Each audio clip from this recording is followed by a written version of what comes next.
शेतकरी बांधवांनो, आम्ही जे काही आलेलो आहे हा नागापूर तालुका परळी येथील CO 8632चा रोप पद्धतीने लागवड केलेला प्लॉट आहे. आणि सद्यस्थितीत आता पावसाळा म्हणजे बऱ्यापैकी सुरुवात झालेली आहे. काही ठिकाणी आपल्या परळी तालुक्यामध्ये जर आपण पाहिलं तर मागचा जो काही जून महिना आहे, तर आपली त्या महिन्याची जी काही पावसाची सरासरी आहे, तर सरासरी इतका पाऊस किंवा एक 80-90% 89% पाऊस सुद्धा त्या ठिकाणी झालेला आहे. आणि मग आता शेतीचे कामं शेतकऱ्यांनी जे आहे ते चालू केलेले आहेत. आपल्याकडे बऱ्यापैकी पॅटर्न असा आहे की पाऊस पडल्याच्या नंतर खत व्यवस्थापन आपण करतो, वेगवेगळ्या मशागती त्या ठिकाणी करतो. तर सद्यस्थितीत ऊस पिकाचं काय व्यवस्थापन करायचं आहे आणि काय कीड रोगाचा प्रादुर्भाव त्या अनुषंगाने आपण जे आहे ते चर्चा करणार आहे. तर सर्वप्रथम ह्या प्लॉटची आधी शेतकरी महोदयांकडून माहिती घेऊ. तर तुमचं नाव सांगा. माझं नाव बाबासाहेब दगडू आदाटे, राहणार नागापूर, तालुका परळी, जिल्हा बीड. आता हे जे रोप लागवड तुम्ही केली होती, हे कोणत्या महिन्यामध्ये केली होती? हे 1 फेब्रुवारीला केली. 1 फेब्रुवारीची ही जी आहे ते लागवड आहे. आणि ह्यांचं उत्कृष्ट व्यवस्थापन म्हणजे 1 फेब्रुवारीचा हा रोप लागवडीचा प्लॉट आहे. आता आमच्याकडे असे पण प्लॉट आहेत की अक्षरशः ऑक्टोबर-नोव्हेंबरचे प्लॉट, तर त्या ठिकाणी सुद्धा फार काही समाधानकारक वाढ आम्हाला दिसली नाही. पण इतर जबरदस्त जे आहे ती वाढ झाली. त्याचं प्रमुख कारण यांनी जे आहे ते आपण बघा, सगळं जे आहे ते ठिबक, त्यांनी जे आहे ते पाणी व्यवस्थापन ठिबकवर केलेलं आहे. जमीन ह्यांची चुनखडीयुक्त आहे. तर चुनखडीयुक्त हे मी इथं या ठिकाणी हे दाखवेन की चुनखडीचा परिणाम काय असतो. थोडंसं जवळून जर आपण बघितलं तर हे पानं जे काही आहे ते आपल्याला थोडेसे असे स्ट्रीप सारखे पिवळसर दिसतात. आता ही ग्रीनरी याच्यावर आलेली आहे. पाऊस जसा पडला तसा ही ग्रीनरी, बरोबर आहे. आधी हे पिवळे पानं दिसत होते आहे की नाही, मधात काही पानं आता सुद्धा तशा पद्धतीची आहेत. तर हे जे काही पिवळसरपणा आहे ते हे चुनखडीचं शेत आहे.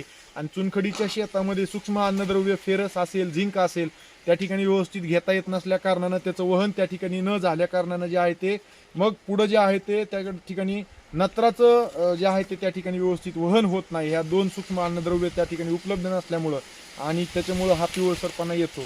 तर आता ग्रीनरी यायला चालू झाली. पाऊस पडला तसं जे आहे ते पावसाच्या पाण्यासोबत नत्र भेटतं हे आपल्याला सगळ्याला माहिती आहे. आणि त्याच्यामुळे ही ग्रीनरी यायला आता हळूहळू चालू झाली आहे.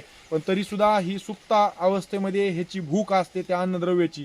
त्याच्यामुळं आपण जसं आपण या ठिकाणी आपलं ठिबक आहे, तर या अशा ठिकाणी महाराष्ट्र ग्रेड 1चं वॉटर सोल्युबल जे काही कुठल्याही कंपनीचं तुम्ही जे आहे ते वॉटर सोल्युबल जे आहे ते सूक्ष्म अन्नद्रव्य या ठिकाणी जे आहे ते आपण द्यावं. मिलान्स नावाने येतं पूर्वा कंपनीचं, ते आपण घेऊ शकता किंवा कुठल्याही इतर कंपनीचं आपण घ्या. आणि ते ह्याच्यामध्ये ज्या जर डोस तुम्ही करणार असाल तर 10 किलोची महाराष्ट्र 1 सूक्ष्म अन्नद्रव्याची बॅग सुद्धा आपण त्या खतामध्ये आपण घेऊ शकतो. किंवा 5 kilo ferrous sulphate, 5 kilo zinc sulphate जरी आपण घेतलं तरी सुद्धा त्या कुठल्याही खत म्हणजे जे काही आपण खत टाकणार आहे 10-26-26 2 पते आपण टाकत असेल तर त्याच्यामध्ये हे आपण जर घेतलं तरी चालतंय. आणि खत व्यवस्थापन आपण करू शकतो. खत टाकत असताना शक्यतो पाडेगाव संशोधन केंद्राची पहार तयार करा.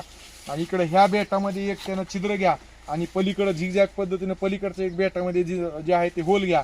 आणि त्याच्यामध्ये जे आहे ते खत आपण जर टाकलं तर ते माती आड होईल. आणि माती आड झाल्याच्या नंतर महत्वाचं, ह्या भोदामध्ये जे काही असलेल्या मुळ्या आहेत, थोडंसं खाली जर आपण बघितलं तर हे खाली इथपर्यंत थोडंसं खालून बघा जरा, तर ह्या ठिकाणी जे आहे ते आपल्याला आता वरच्या साईडला कुठंच मुळ्या नाहीत, पण एकदम खाली खोल जर आपण उकरलं तर त्या ठिकाणी जे आहे ते ऊसाच्या मुळ्या ज्या आहेत इथून बघा एवढं उकरावं लागलं. तिथून पुढे खाली जे आहेत आता ह्या मुळ्या ज्या आहेत ते ऊसाच्या चालू झालेल्या दिसायला. थोडंसं जवळून घ्या इथून खाली बसून. तर सांगायचा उद्देश की आपण वरून खत टाकलेलं उपयोगाचं नसतंय. तर ते पाडेगाव संशोधन पहारीनं आपण जर खोल खड्डा केला तर ती पहारीचा जो काही तो खोल इथपर्यंत तो जाईल किंवा ह्याच्या खाली तो जाईल. आणि त्याच्यामुळं मुळांच्या कार्यकक्षेमध्ये जे आहे ते त्या ठिकाणी खत भेटणार आहे. ही एक काळजी सर्वांनी घ्या. दुसरा विषय, आता हे जे काही ही एक कांड आहे, ह्याच्या बाजूला आणखीन खाली एक खांड आहे, तर त्या कांड्यापासून सुटलेल्या मुळ्या आहेत तर त्या सुद्धा मुळ्या या ठिकाणी अन्न ग्रहण करणार आहेत. तर त्याच्यामुळं आपण या पद्धतीने जे आहे ते नियोजन करावं. कट करा. दुसरा विषय महत्वाचा, कट करा. फोन कट करा ना.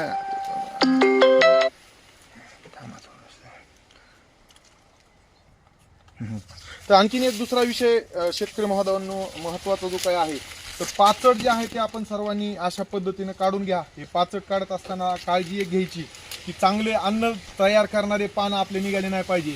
जसं आपण आता ही 1 2 3 4 5 6 7 आणि इकडचं एक आणखीन पान जरी आपण ठेवलं असतं तरी चाललं असतं. असे कमीत कमी 8 पानं जे आहेत ते तुम्ही ठेवा. आणि त्याच्या खालचेच फक्त टोपण निघालेले पानं जे आहेत ते हे काढून घ्या. ह्याच्यामुळं काय होणार आहे की ह्या इथं जी काही चिटकून बसलेला जो काही पिठ्या ढेकून आहे तर त्याची सुप्त अवस्था किंवा तिथल्या जे काही त्याच्या अवस्था आहेत त्या सगळ्या गळून पडतील, त्या एक्सपोज होतील आणि ते कीड मरून जाईल आणि त्याच्यामुळे जे काही रस शोषण होऊन आपलं पिकाचं नुकसान होणार आहे ते आपण त्या ठिकाणी थांबवू शकतो. दुसरा विषय, या ठिकाणी हवा खेळती राहिल्या कारणानं जे आहे ते आपल्या ह्याला चांगली हवा भेटल्यामुळे ह्याची वाढ चांगली होणार आहे. दुसरा विषय, इथे जसं आपण बघा आता हे आम्ही सगळे पानं काढून टाकलेले तर या ठिकाणी आपण बघा आच्छादन खूप चांगलं झालेलं आहे आणि हे आच्छादन तयार झाल्यामुळं आता जरी आणखीन प्लॉट थोडासा 5 फुटाची सरी असताना सुद्धा मोकळा मोकळा वाटतंय. तर आणखीन ह्याच्यामुळं जे काही सूर्यप्रकाशमुळं आणखीन जी काही खालून जी काही तण येणार आहे तर हे आच्छादन चांगलं तयार झाल्या कारणानं जे आहे ते त्या ठिकाणी जे आहे ते तण उगून येणार नाही. तर ही एक महत्वाची बाब ह्या ठिकाणी होणार आहे. त्याच्यामुळं काढलेलं पाचट असं सरीमध्ये जे आहे ते तुम्ही दाबून घ्या आणि निश्चित 9632 तर जे आहे ते आपण पाचट काढावी. फक्त पुरता खताचा डोस देताना युरिया वगैरे फेकून देऊ नका, नाहीतर ह्याला पांगशा येण्याची शक्यता असते. ह्या व्हरायटीमध्ये पांगशा येत नाहीत. आता आणखी एक मी निरीक्षण दाखव, इथं कुठंतरी आता हे थोडंसं जवळ घ्या, इथं आपल्याला थोडंसं हे डोळा उगून यायला ह्याचं प्रमुख कारण जे काही आहे मी थोडंसं दाखवेन जवळून की हे जे काही दिसायलं किंवा हे असं का झालं. तर हा इथं डोळा उगून यायचं प्रमुख कारण या ठिकाणी जे आहे ते हे कांडी किडीचा जो आहे तो प्रादुर्भाव झालेला आणि त्याच्यामुळे वेडेवाकडे कांडे आणि वरच्या कांड्याला सुद्धा वाढीला फरक झालाय. पण इथं फक्त एकाच ठिकाणी झालंय, बाकी 265 जेवढे क्रॉस आहेत त्याच्यात प्रचंड मोठ्या प्रमाणामध्ये ह्या कांडी किडीचा प्रादुर्भाव झालाय. दुसरा विषय अत्यंत महत्त्वाचा जे आहे ते 15006 मध्ये तर सगळ्यात जास्त नुकसान शेतकऱ्याचं झालेलं आहे.